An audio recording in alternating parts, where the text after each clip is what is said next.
This is the plaintiff, Joseph Zeisman. He says the defendant owns a store that does watch and shoe repairs and also dry cleaning. He's a jack of all trades but master of none because he ruined his jacket during the cleaning process. He has the proof and is suing the careless guy for the $150 he's owed.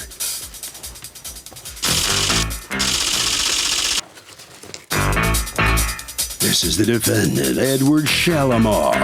He says he's been in the dry cleaning business for 15 years, and when he saw the old jacket the plaintiff brought him, he informed the guy the stains on it were ancient and probably wouldn't come out. When he was done, the plaintiff picked up the coat, walked out of the store, and then 4 months later he gets sued? Come on! He's accused of not cleaning up.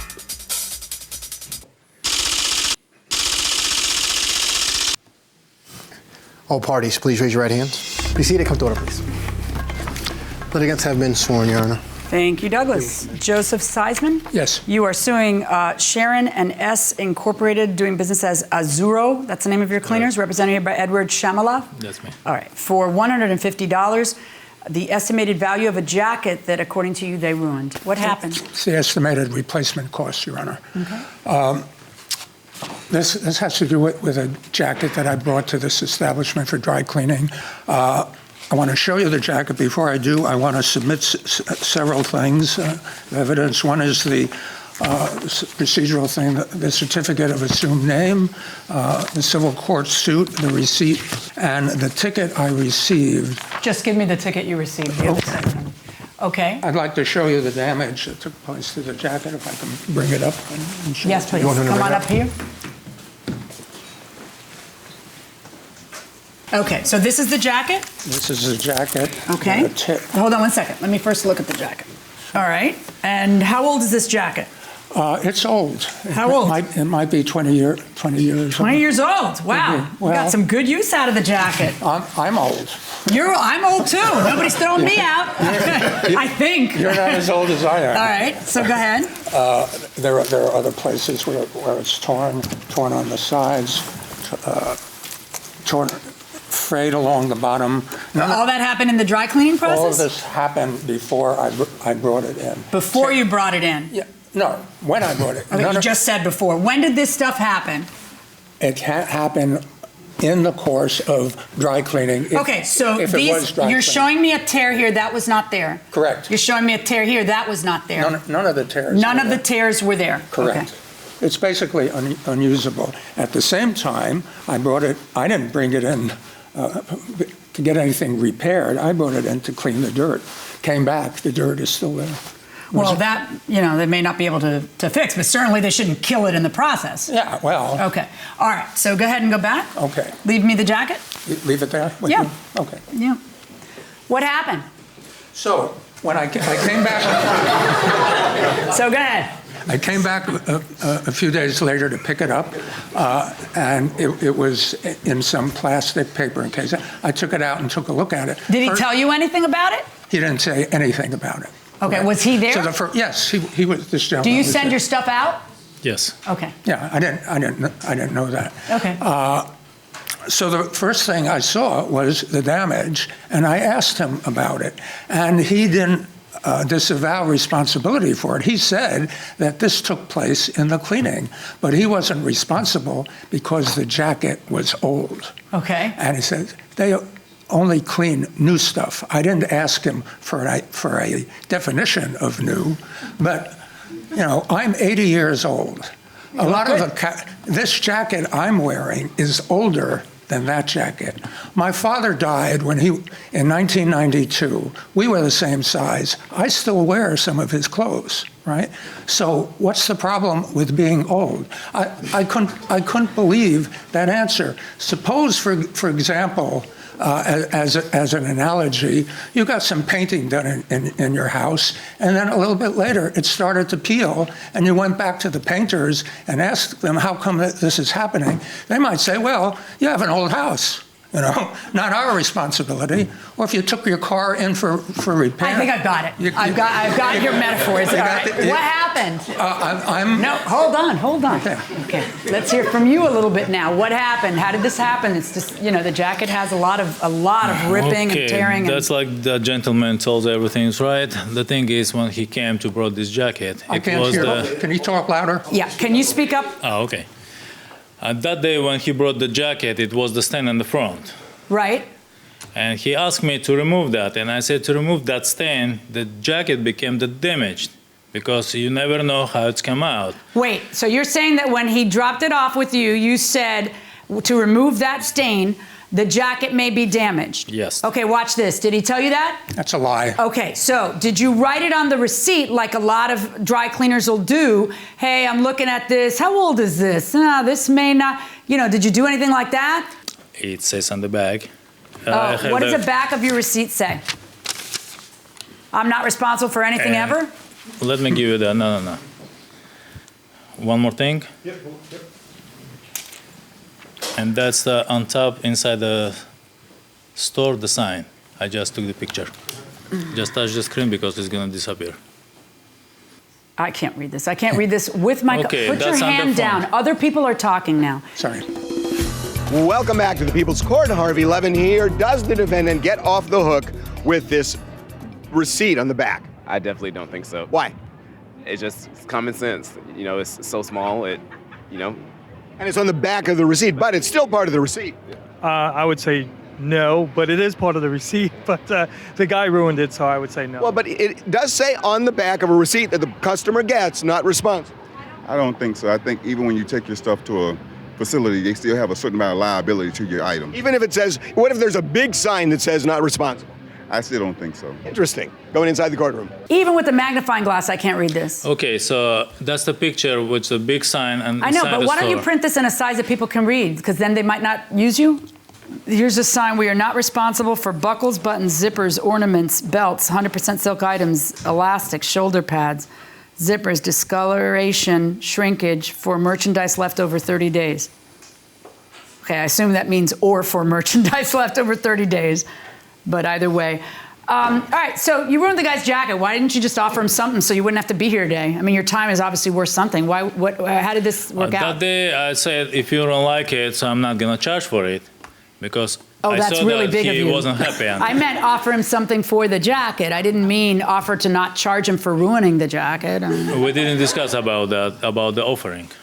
I know. That's my question. Like, as a businessman, why wouldn't that be a I'm good glad idea? to give him the credit of my store, of my service, but not like he asked, which is $150,000. What do you think I'm going to do? I have no idea. Really? May I say something? Oh, I live for the moment. Go ahead. I didn't point out to you that there's a label inside the jacket that says two things: dry clean only and water repellent.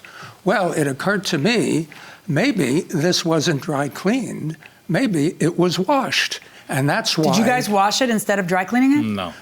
How do I know from the ticket what you did? So the dry cleaning department is totally different from the laundromat. Right, but how do I know from the ticket what you did if you don't say dry clean or wash or whatever else? You don't say anything. Whatever the clothes we accept for dry cleaning, we dry clean only. Well, unless you make a mistake. So why wouldn't you just say, here's $50 of free dry cleaning or something? No problem. I know, but why did you do that before? He doesn't want that now. He's kind of angry. He wasn't happy. He left the store. That's all. And after 4 months, I received the court paper, and I was assumed, who's that customer? Of course, I find out by the last name. I called that person, and I said, What is are this? we discuss about anything? I don't remember that because it's 4 months past. Right. And he told me, if you remember that light green jacket with the red stuff on it? I said, yeah, I remember. Why are you suing me? He said, because I wanted my jacket back alive. Alive. Okay, Yes. and you killed my jacket. So did you, out of curiosity, did you offer him anything at that point to drop the case? Or? Not really. No, because now you were angry that you were getting sued. May And I out say of curiosity, something? did you ever ask him for, did you ever say, pay me for this? Or? I told him that this jacket is seriously damaged, and his explanation was it was old. I said, well, would you make that same explanation to a small claims judge? I said that at the time. He said, I welcome the opportunity. Okay. Those were his words. Now, two things about that. That you couldn't give that jacket to the Salvation Army. They wouldn't take it. I'm not sure you could give it to them before. Listen to me. The question that I have in front of me, I understand, and I've got clothes that I keep that are sentimental and whatever else, but I have only one question to answer. What's the jacket worth? A jacket with a stain that doesn't come out. What is that jacket worth? That means that if you were to have a garage sale, what would somebody pay for the jacket with the stain? No, I need to... Before it's been damaged, just the stain that you couldn't get out, that was why you weren't wearing it, that is why you brought it to him. What would the stained jacket that's 30 years old be worth? Before it was damaged, the stain would come out if it was dry clean. Okay, so let's just say what's a 30-year-old jacket that's been in your closet for 30 years worth? What do you think I can do here for you? Ask for $150. No. I did research as to... You don't get replacement value. That is not the measure of damages in a court of law. The measure of damages in a court of law is what is the value at the time your item was damaged. So it's my judgment of what the item would be worth. I don't and know. I understand for you that it's the principle of the matter. I understand. Okay, and I don't know if I don't know whether he was impolite to you or at that time you felt he was or whatever it is. I don't know whether you just walked out mad and then decided to sue without asking him to give you something. What happened on that day when you saw it? He was more than impolite, and he what he's just told you about what happened then is total fiction, right?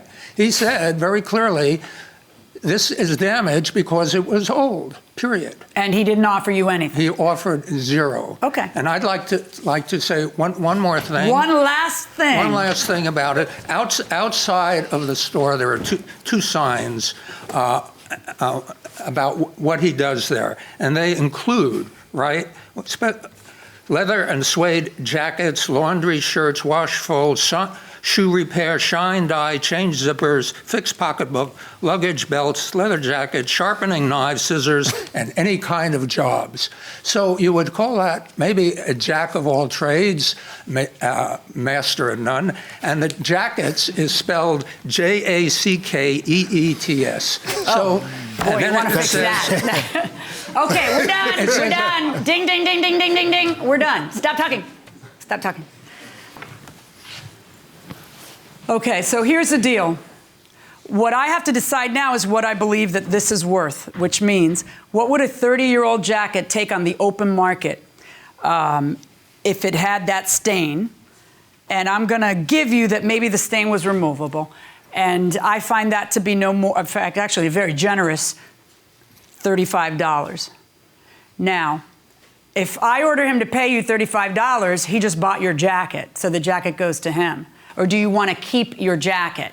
And then I come up with some other measure of how your jacket's value of $35 is diminished by the rips. You want me to do that? I can do that. He can have it. Okay, $35, verdict for the plaintiff.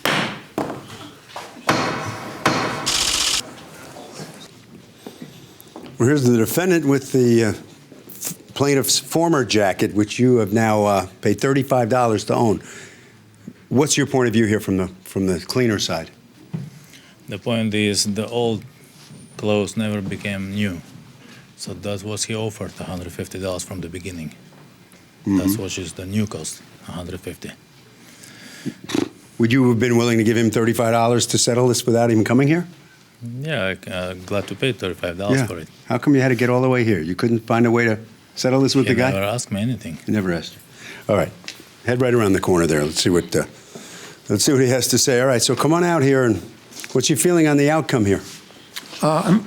Even though the decision was in favor of the plaintiff, I don't think it's a very fair decision. I have to replace that jacket. It's not wearable, and so in order to replace that jacket is both insulated and water repellent. Replacement jacket for that today. Well, you heard the judge tell you that it's not. You don't get replacement value. You get the value of the item. And there's no consideration for anything else that took place in the course of this. Okay, Harvey? Okay, Kurt, well, the disclaimer, if it's going to be valid, and it can be valid, the disclaimer has to be apparent and readable.